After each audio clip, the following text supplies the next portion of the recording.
I'm going to say it one more time for the recording, for anyone who's not here.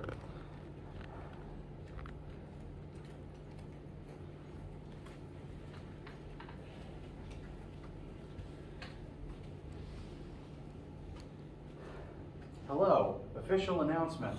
The lab is due next Friday instead of next Monday. I will send out an email further specifying. How's everyone doing? Doing all right. Questions before we begin today? Yeah, I heard Saturn was losing his rings. Is that true? I have not heard that news. Let me check. Saturn is losing his rings? No way. Well, okay. Off the very top of my head, Saturn's rings are held in place by its gravity. If for some reason the rings are either and the rings themselves are just made of rocks and ice and dust. Like they're physical objects that are all orbiting in unison.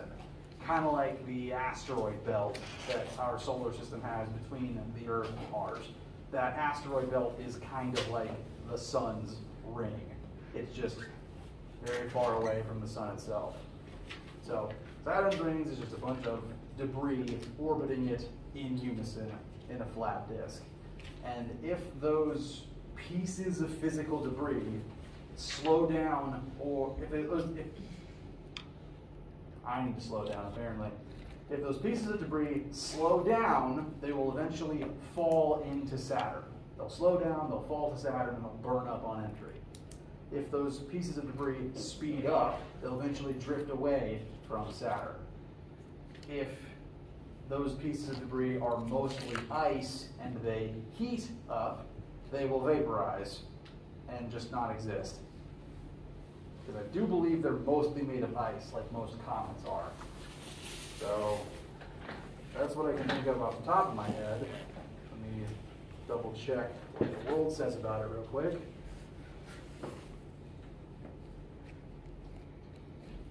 The rings are being pulled into Saturn by gravity. Yes.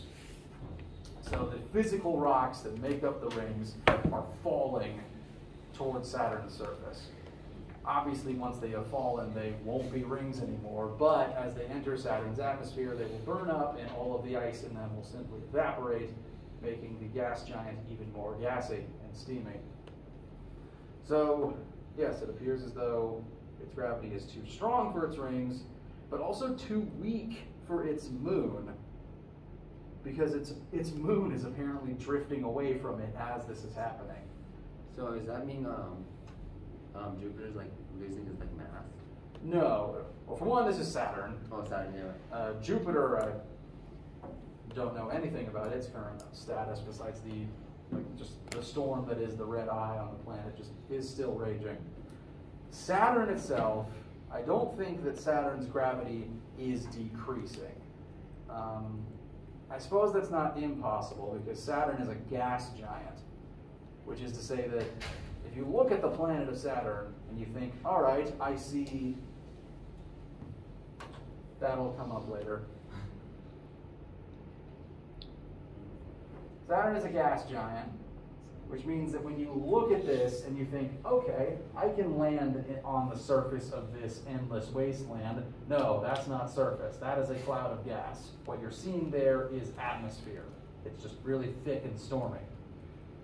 There's probably a solid rock somewhere underneath all of that, but the vast majority of Saturn is gas. And so technically it might actually be losing mass if that gas is slowly drifting away from it, as atmospheres tend to do over time, especially if its magnetic field is not protecting it from the solar wind. One of the reasons Earth is habitable is because we have literally a magnetic force field protecting us from space radiation. Planets that don't have that are really hot, like Mercury and Venus. They're too hot to live on because they don't have that force field protecting them. I don't know what Saturn's magnetic field is like. I assume it's weaker than Earth's because it's, well, a bigger planet and it's not habitable, so it definitely doesn't have a surface and an atmosphere that we can perceive and exist on. So if that gas is slowly depleting because it's being blasted away by the solar wind, the planet's gravity would slowly start to decrease, which would cause its moon to drift away, but at the same time, its gravity is strong enough to be pulling in the chunks of its rings. So it could be that the solar wind is blasting the rings towards the planet. That is the one thing I can think of that might kind of explain both things happening at once, ring loss and moon loss. Anyway, don't view it as a huge tourist issue, because we were never going there to begin with. There's no living on Saturn.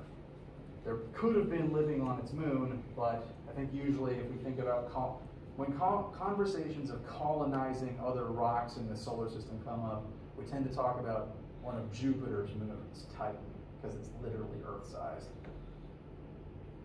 I don't know what the status of that moon was, so I don't think we're really losing anything here. If the rings are gone eventually, though, that would be kind of sad. They are pretty good to look at. Yes? I got one more crazy question. Mm-hmm. So I be seeing on news and stuff, like when we get, like, we have like a super moon or whatever, like, Earth's moon is a supermoon? yeah, like, you know what I'm saying? Like, some days the moon be looking bigger than, like, Oh. so like, how does that work if the moon not getting closer to it? It's like, you know what I'm saying? 'Cause like, if like you can touch it sometime. You know what I'm saying? That is a good question, and off the very top of my head, one sec. Closest. So, at times, the moon is closer than normal. Most orbiting objects, like the Earth around the Sun or the moon around the Earth, don't orbit in perfect circles. Most orbital shapes are elliptical. In fact, the Earth around the Sun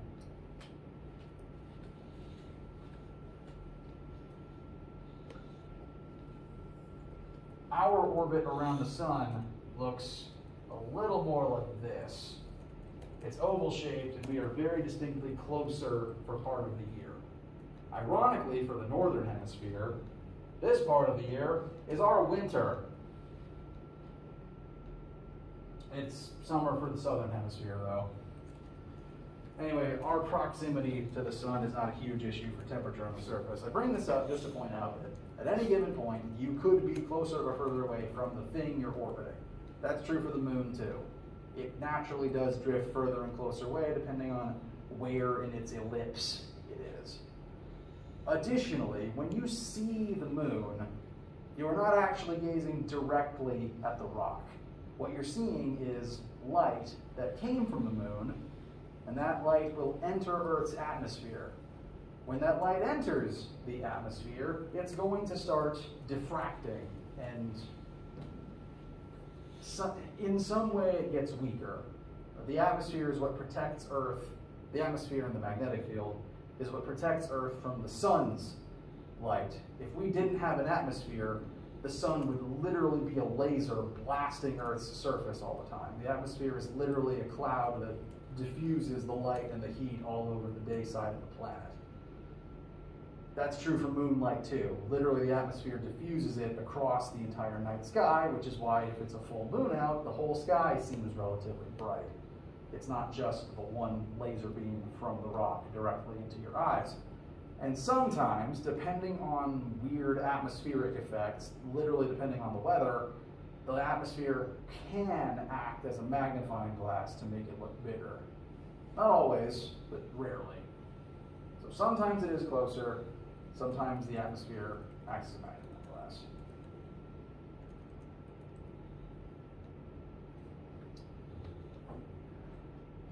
Any other questions? Enjoy this. Yes? Is the moon slowly, getting farther away from Earth?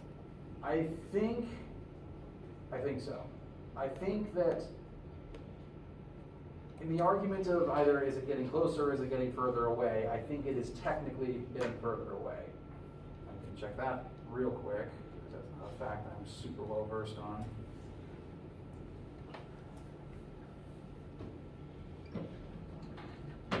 Yes, it is slowly drifting away. As for how slowly, it will take 15 billion years for it to be gone. That's crazy. So Saturn, or was it Jupiter, moon's pulling away, and so is ours? Yes, it sounds like it sounds like Saturn's is drifting faster than ours is. And again, drifting is very, very relative. Over 1 million years, nothing is going to be in the same position as it was originally. And this is partially to do, again, with the fact that it is orbiting in an elliptical shape. Its orbit literally kind of warps and wibble wobbles into different ellipses over time. So wouldn't you say that about Earth and the Sun?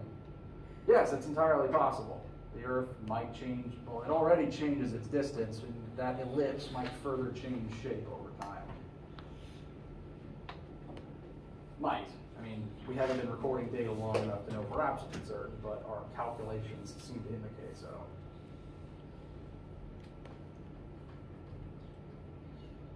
But I do thoroughly believe that it won't really be humanity's problem by that point.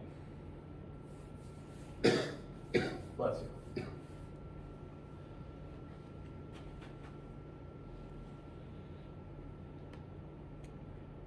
Yeah, because just for a quick point of reference, calculations say that the moon will stop drifting away 15 billion years from now. By that point, it's believed that the sun will already have probably gone nova. And frankly, I think the Earth would be toast for several reasons before the sun goes nova.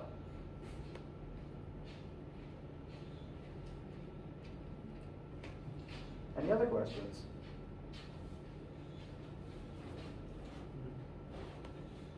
All right. Please do chime in with anything, any random science questions like this at any time. It is quite literally my favorite part of the job. So, for proper class stuff, we're going to be moving forward with Chapter 4 this week.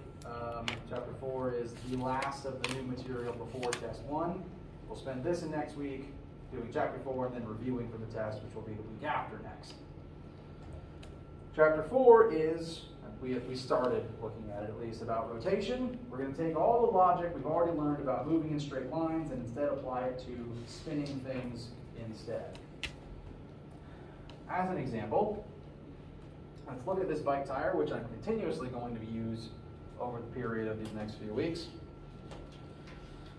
This wheel, we can define its motion in a few different ways because science and math has actually several different coordinate systems, not just the standard XYZ Cartesian one. If I was to roll this bike along the ground, we can measure and quantify its movement in terms of how fast is it moving linearly back and forth, like the distance it rolls, how fast it covers that distance, its acceleration from standstill to its final velocity. We can do all those things linearly meaning of or referring to straight lines. Everything we've done so far has been linear. But we can also talk about them angularly, which is to say rotationally. Angularly means of or referring to angles and radians. And so, in addition to just commenting on how far it moves back and forth, how fast it moves back and forth, we can also measure how many times does it rotate, the speed at which it rotates. So it's moving in two distinct ways simultaneously. We can quantify its movement in those two different iterations. And that's the first thing we're going to be looking at in the rotational space, is taking all of the linear stuff and comparing it to its angular counterparts. As this chapter goes on, I'm going to refer to the difference between linear, which is, again, everything we've done so far, of or referring to straight lines.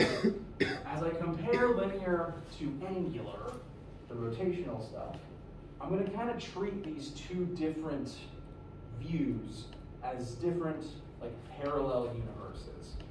Like I'm in sci-fi, you might have a parallel world where everyone's evil and they have a mustache. It's a lot like that. The angular world is a parallel space to the linear world. Like Marvel. Yeah, like different Multiverse. like the multiverse in Marvel, or like the CW DC shows bring up a multiverse pretty frequently. Very similar alternate realities, but there's always something slightly different. Someone's evil. Someone has a mustache. The sky is red for some reason. Very similar, same foundational logic, but there's just one thing different, one thing weird about it. The key difference between linear and angular stems to this first observation that we're going to make. Stems actually to this observation. When we talk about things moving in straight lines, we tend to measure in meters how far something goes in that straight line. We use meters to talk about linear displacement. The angular counterpart to linear displacement is appropriately named angular displacement. And the symbol that we use for that is delta theta instead of delta d or delta x or delta y. So this is the Greek letter theta. It's very commonly used in geometry to represent angles. You've probably seen like a right triangle with a theta symbol hidden in the little angle part to represent, this is some number of degrees. And we're actually going to use the symbol in the same context because angles is a measurement of angular displacement. If I spin this bike wheel, say I start with the filler cap up top like this, and I rotate it this far, how far would you say it rotated? 90 degrees. 90 degrees. That is a fully accurate statement of angular displacement. You told me the magnitude of its rotation. What about from here to here? One revolution or one revolution. 360 degrees, or alternatively, one full revolution. Very good. Those are both perfectly valid ways to describe the magnitude of that rotation. Magnitude of rotation is angular displacement, and it's synonymous with the linear displacement. It's just how far did it move, rotationally speaking. And you can use angles to describe that. You can also use number of rotations to describe that. But were it so simple, the unit that we're going to use for angular displacement is neither degrees or rotations. It's radians. Remember those things? I'm going to refer back to this thing, which, depending on your relationship with high school and middle school geometry, might cause some uncomfortable flashbacks. But this is the unit circle. This is designed to show the relationship between number of rotations, number of degrees, and number of radians. All three of those things are just different measurements for magnitude of rotation. It's just like the difference between feet and miles and meters. They all measure the same thing, just a different unit. The circle tells us that starting from here at 0 degrees and at 0 radians, if you rotate 90 degrees, that's synonymous with pi over 2 radians. Radians is the unit, and the calculation pi over 2 is the number of radians. So if you actually divide 3.14 by 2, you get 1. I'm botching with mental math. 1.6 something. That would be the number of radians that passes that would be equivalent to 90 degrees. So pi over 2 is a number. You can calculate that number. If you keep rotating, 180 degrees is synonymous with pi number of radians, so 3.14 radians. 270 degrees is synonymous with 3 pi over 2, and 360 degrees is synonymous with 2 pi. You can keep rotating and keep forming full circles. So one full rotation is 360 degrees or 2 pi radians. 2 rotations is 720 degrees or 4 pi radians. You can keep going as long as you want. This helps to create the conversion between all 3 of those different units. And I've got the statement written here as well. One rotation, which I will commonly abbreviate to just rot. One rot is 360 degrees, which is also 2 pi radians. You can use this to freely convert between them. They all mean the same thing. But the formulas we're going to start using are designed to use radians instead of degrees or rotations. So if you are told number of rotations or you were told number of degrees, you'll have to turn it into radians first before you pop it into any of the formulas we're going to start looking at. As such, and as a reminder, I'm going to go ahead and officially note here, angular displacement, delta theta, is measured in rad. So, questions thus far?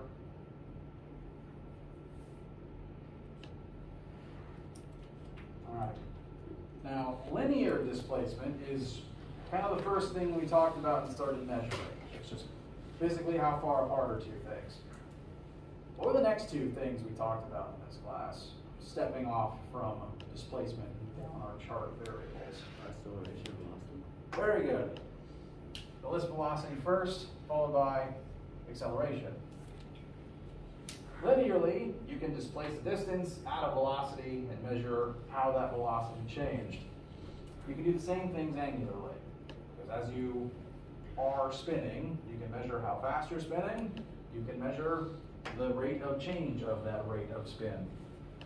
So, this angular speed is slower than this angular speed, and as it was changing from one to the other, it accelerated angularly. So we're just swapping the meters in all of the units with radians. To glance ahead in our notes, we'll start finding that all of the same formulas and logic we've been using for the linear stuff still applies to the parallel angular counterparts. Linearly, velocity is change in displacement over change in time. Angularly, angular velocity, which has a new symbol, because of course it does, is equal to change in angular displacement over change in time. This new symbol for angular velocity, it's functionally a weird looking W. I tend to think of it as a Snidely Whiplash mustache. It's officially a lowercase Greek omega. Uppercase omega is the inverted horseshoe. Lowercase omega is apparently a weird W. I don't fully know why, but I never studied Greek.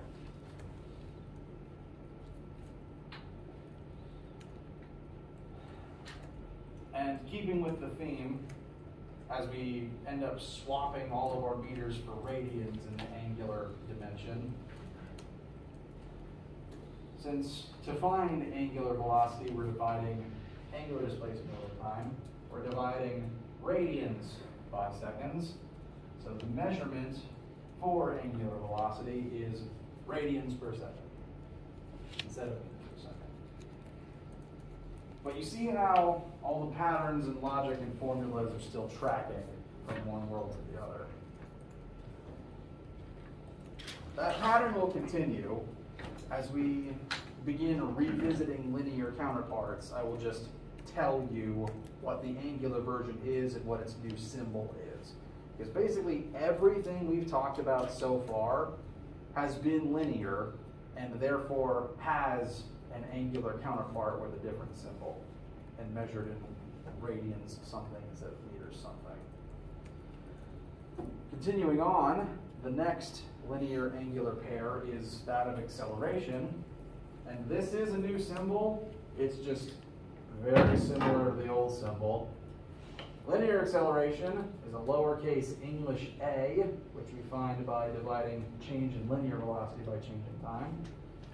Angular acceleration, which is a lowercase Greek alpha, is change in angular velocity over change in time. Now, the difference between lowercase English a and lowercase Greek alpha is a very small one. So when I'm writing them by hand, I tend to overemphasize the difference. On screen, printed in Times New Roman, A, English A, has a small little vertical leg to it, whereas alpha has a longer curved attachment near the top. I, again, to make the difference known and because of a little story that I'll share with you, overemphasize the difference and draw it as a fish. Not a very good fish, but a fish. Like the fish fin. I also tend to try to omit the upper leg on A altogether, just to make its presence on alpha a little more obvious.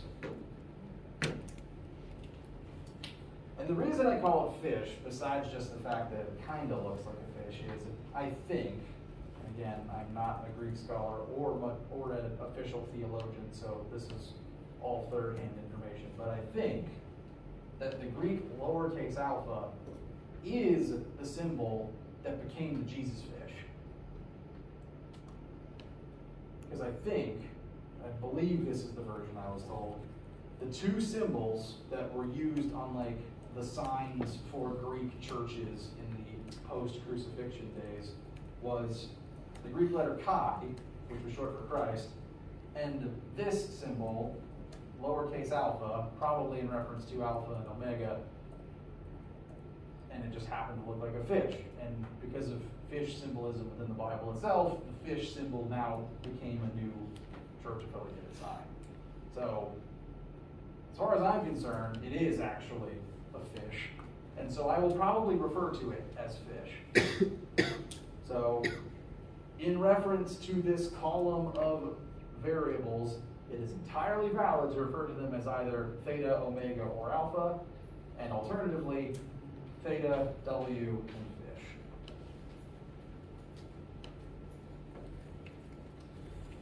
And keeping with the pattern of replacing meters with radians, angular acceleration is measured in rads per second squared. Questions, thoughts, needs, opinions, concerns thus far?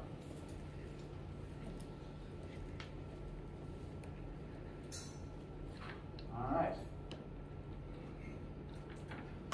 So, these are basically our first angular formulas as we dip our toes into this new, weird, slightly parallel universe. And with these first three concepts, we use a lot of the math that we were doing at the start of the class and the logical connections between these three concepts, but also their relationship with time of displacement. There was a separate box that looked really similar, except it had different symbols in place of the original ones. Those symbols are just the angular ones, and looking at these angular formulas, we can see that they're exactly the same as the linear ones. You just replace the relevant concept with its angular counterpart. We've already looked at formulas 1 and 2. Those are just the definitions of velocity and acceleration. But formulas 3 and 4 are also identical. You just swap out the linear thing with the angular thing. All the same logic applies. The only thing that, well, if it has a linear and angular counterpart, you just swap them. The one variable that's the same across both is time, because like how time is, if you're throwing something two-dimensionally, time is the same on the x and y axis because it's a scalar. it's the same thing here. Time doesn't care if you're moving forwards or spinning. It's still just time. It's still not a vector. It does not care. Time, mercifully, does not have an angular counterpart. Everything else does, though, basically. Well, okay, all the vectors have angular counterparts. I'll say it like that. The vectors have angular counterparts. And we'll talk more about other ones of those as we continue. Friday we'll look at centripetal force and probably start talking about torque. For today, we'll just leave it at these so you can start using them in example questions and also on homework and stuff. And again, same logic still applies. You can still use them the same way, it's just radians instead of meters, basically. There is 3 new formulas, though, that I want to show you. You know how in all those shows that have a weird parallel, like the weird parallel universe I mentioned before, and there's always some portal or gateway that you can use to get back and forth between the two? This physical bike tire can move both ways at the same time. There has to be some way to connect those two things and bridge the gap between them. And so we have additional formulas that allow us to take the linear stuff and convert it into the angular stuff, and vice versa. And So really, wait, does that say, so the S for delta X, is that supposed to S represent distance? it is, and I don't like that it says S as opposed to, say, you know, delta D or delta X. There is a reason it says S, though, and again, it refers back to some of your geometry classes from your past. Let's say that I'm referring back to this bike tire again, and I'm going to rotate it 90 more degrees. We're going to go back and forth from here to here. And that change in angular displacement is accompanied by a change in linear displacement. I can physically track the physical linear distance that my hand moves from here to here. And that pattern forms an arc along the edge of the tire, an arc length. This formula, the S equals R times delta theta, is the formula for arc length, if that is a saying that triggers anything from your geometry memories. And in geometry classes, they use S as the variable for arc length, which is technically the linear displacement as the wheel rotates. It forms an arc of the circle as you move through so many angles. And so that's why it has S. It inherited it from geometry class. I'm not a huge fan of using S for it, but it's still there, and that's why. But its function is as change in linear displacement. Its function is delta D or delta X or delta Y. So since it's in arc and not as degree, is that why we're using that formula? Say again, sorry? So since it's an arc that it's making and we're not measuring it by degrees, is that why we're using that formula? Yes. So as I rotate it 90 degrees, we can say it rotated 90 degrees, and that's the theta. If I wanted to know the corresponding arc length, which would actually be the same value as how far forward did it roll, then multiplying 90 degrees by the radius of the tire would tell me the arc length, would tell me how far forward it rolled in that rotation. Because I'll start with the gauge at the bottom this time. If I rotate 90 degrees, this arc length is the same amount of tire that moved over the ground. And so this physical length is the same distance it rolls. So arc length is the linear displacement of the wheel simultaneously. Oh, okay. And that's why one full rotation, hang on, that was half rotation. One full rotation is the circumference of the tire. You move forwards a distance equal to the tire's circumference. And to find that one out, you would plug in, well, not really 360 degrees, you would plug in 2 pi. 2 pi times r is the circumference of a circle. And so that circumference is the same as the displacement forwards, because every inch of that circumference had to be touching the ground at some point. And so that's why the arc length formula is also the formula for linear displacement of a spinning wheel. The same logic, where you can take the angular thing and multiply it by the wheel's radius, gives you the linear version for all three of these things, actually. Radius times angular velocity gives you linear velocity, and radius times angular acceleration gives you linear acceleration. Radius, the radius of the object that is doing the spinning is the conversion key to turn linear and angular back and forth into each other. And this is important because, well, I can demonstrate why it's important. The radius of the object quite literally affects how far it will go with a certain amount of rotation. I have two differently sized round objects up here. We have the bike tire, and we have this 1 kilogram weight. Very different radii. I am going to spin them both one full rotation. I'm going to start with the bike tire.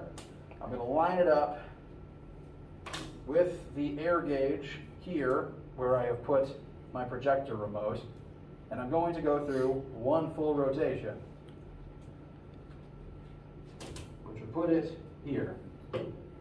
So its linear displacement in one rotation was that far with its radius.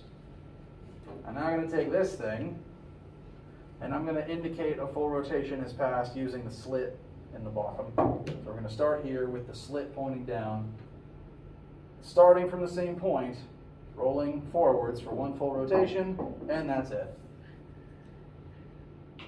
Radius is dramatically reduced, so one full rotation means the same thing angularly. They still spun 2 pi radians, but the different radius puts their linear components at different spots. A bigger wheel will go farther in the same number of spins. So there is actually some merit to monster trucks. And this is one reason why, if you've ever studied like car transmission and gear ratios, it's why there's gears of different sizes. The gears spinning at different rates create different speeds, and sometimes you need different speeds for different parts of the machine, and that's why you slot different gears into different things to scale your gear ratio up or down. Questions so far? Okay. Let's use these formulas a few times before we break. I'm going to give you the example of a grasshopper sitting on the edge of a record on a record player. Has anyone actually gotten to play around with a record player before? Okay. A non-zero number of you. Good to see. My grandfather and my cousin both had one. My cousin is younger than me, and he had a record player, which is interesting.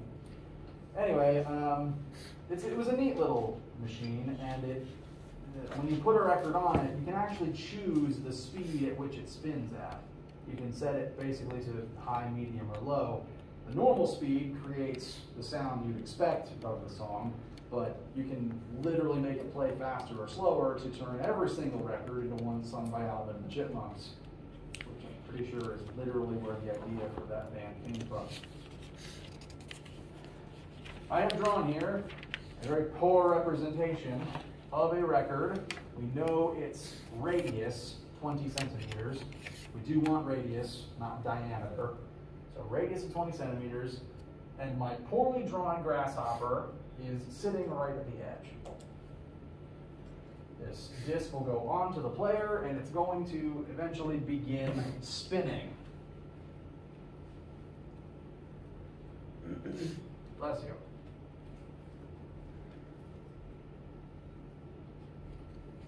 It's starting from rest, so we know that its initial velocities, both linearly and angularly, are 0. Because if it's starting from rest, it's not moving in any universe. And then the person who owns this device is going to turn it on. And after a time of 3 seconds, it will accelerate from rest up to a final angular velocity of 3 radians per second. So, first question, what will the grasshopper's final angular speed be? This is not a trick. It'll be the circumference of the disc, since it's on top of it. It will be, it will rotate in the same way the disk does. It is on the disk, it will share the same rotational data as the disk. And the disk's final angular speed is 3 radians per second. So what we're being asked right now is, how fast is the grasshopper going to be rotating as it's hanging onto the disk? Since it's on the disk, it will share the same data as the disk for as long as it holds on. So the answer to the first question, grasshopper will also be spinning at 3 radians per second after it accelerates up to that velocity. So angular velocity final grasshopper is also 3 rad per second. The next question, what is the angular acceleration of the record player? The definition of angular acceleration, which is the fish, is change in angular velocity over change in time. We know the change in angular velocity because we know that the disk starts at rest and ends at 3 rad per second. So we can go ahead and just calculate this. No tricks required. Change in angular velocity, delta anything is always final minus initial. So our final angular velocity of 3 divided by our time of 3 seconds. Time does not care about linear or angular because it's a scalar. Should give us 1 radian per second squared for our angular acceleration. And so that tells us the rate of change of the record player's spin for those first 3 seconds. This would be very similar to the change in velocity, change in rotation of your car's tires as you speed up from 0 to 60. Note that most automobiles that I have seen have an RPM gauge that tells you the rate of rotation of the tires. Rotations per minute is what RPM stands for. And while I don't really use the RPM gauge much while I'm driving, it is there, and it is technically a measurement of angular velocity. And you can watch it literally change from 0 to anything else as you speed up. So as your RPM gauge changes, your wheels will angularly accelerate as they change the speed at which they are rotating. And yes, RPM, rotations per minute, is synonymous with radians per second. They are different measurements of the same thing. Rotations per minute, radians per second. So you can convert the two back and forth. Yes. For over there on the left where you give us all the information that we have, by the W, so I guess the equivalent of velocity, Mhm. literally, what is it saying after 0? Here, Meters per second. oh, okay, so linear velocity initial is 0 meters per second. Okay, Initial angular velocity is 0 radians per second. My R came out a bit funny. And my A and my B. so with most, rotational, No, the question tells us that's 3 radians per second. The VF is the same radius, which we've already converted to 0.2 meters, times our final angular, the final angular velocity of 3 rad per second. Yes, rad per second, I almost squared it. Would give us 0.6 meters per second. And that speed is significant because if the grasshopper were to let go of the disk, it will have accelerated up to this linear speed, and even after it's not connected to the record anymore, it still has built up kinetic energy and built up momentum. This would then represent the velocity it would rocket away from the record at, in a straight line. Whenever an object comes loose from a spinning object, it doesn't keep spinning. It moves in a straight line. Because momentum, linear momentum, only thinks in straight lines. As an example, say you were riding a bike and there was a rock embedded in part of your tire. Tire's spinning, the rock is in the wheel, physically stuck to it, and let's just say conveniently, or probably inconveniently, this exact moment is when the rock breaks loose. If it broke loose right here, what direction is the rock going to fly away in? Up. Straight up. Always tangent to the circle. And this is one reason why bikes have mud guards. Because if your back tire is covered in mud, that mud is going to break free tangent, which means it has the possibility of blasting straight up and onto you. This is the principle that makes baseball pitching machines work. There's literally wheels in there that have belts that cause a tennis ball or baseball moving tangent to speed up here and launch tangent to the circle. We'll talk more about that next time. I've held you longer than I intended today, and I apologize for that. Let me know if you have any questions.